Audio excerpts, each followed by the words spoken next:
Contents, molt contents d'estar avui en aquest acte de presentació del que serà la futura estació d'autobusos del municipi.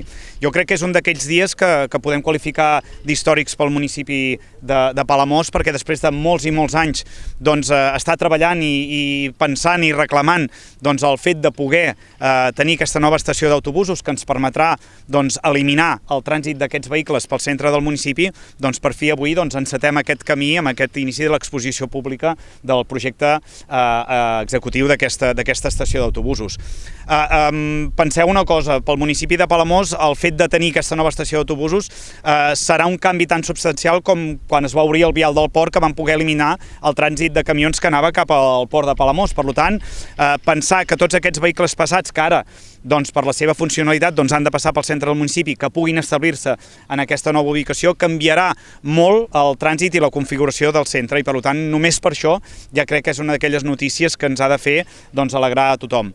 A més, veient els primers esquemes, els primers esbossos d'aquesta estació d'autobusos, dir que la veritat és que ens agrada molt, una estació molt funcional, molt transparent, molt pràctica i que sens dubte donarà servei a totes aquelles persones de Palamós i Sant Joan que utilitzen el transport públic i que pensem que en el futur augmentaran i cada vegada seran més persones les que necessitaran traslladar-se en vehicles de transport públic i tindran la seu central en aquesta nova ubicació.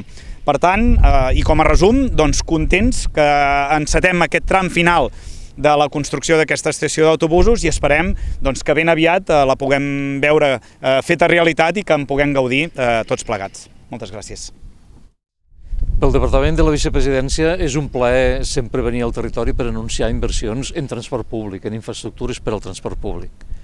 Perquè la mobilitat descarbonitzada, la lluita contra el canvi climàtic, l'increment de la utilització del transport públic és una prioritat de país, és una prioritat del govern. I això requereix no només del foment, de la cultura del transport públic i de millorar l'oferta, sinó també de tenir bones instal·lacions modernes, adequades a les necessitats de la ciutadania. També amb instal·lacions modernes com aquesta millorarem i augmentarem la utilització del transport públic.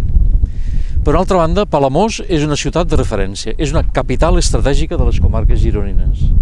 La seva importància no només pel port, l'activitat econòmica i pesquera, el fet de ser un referent de la gastronomia, de l'activitat turística.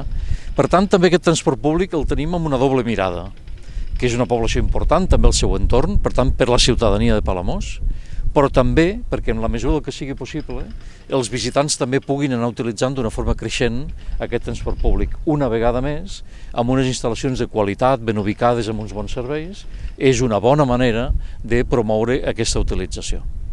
És una infraestructura important, la capital és important, la demanda és important i per tant la infraestructura també ho és.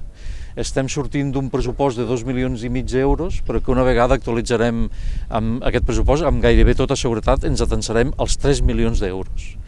Amb un disseny arquitectònic de gran qualitat, modern, que és adient i adequat per una ciutat com Palamós.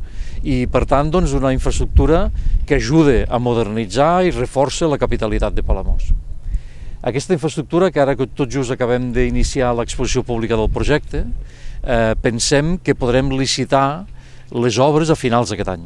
Esperem que durant tot aquest temps puguem acabar de fer la redacció del projecte constructiu, l'aprovació del projecte constructiu i per tant licitar abans de que acabi aquest any 22. I per tant esperem, és que si no jo crec que m'ho preguntareu, que puguem començar les obres abans de l'estiu de l'any 23.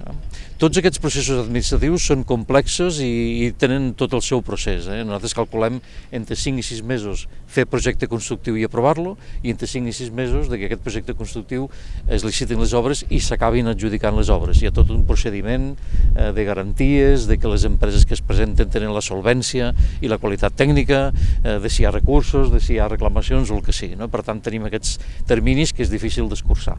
Però en tot cas són uns terminis que situen l'estació de Palamós a la recta final. Aquest és un projecte que no té retorn, que està cobrint i està satisfent les fites que té previstes i per tant, amb un termini que és el termini que administrativament és prou raonable, podrem tenir ja aquesta estació amb servei i amb unes molt bones condicions pels usuaris.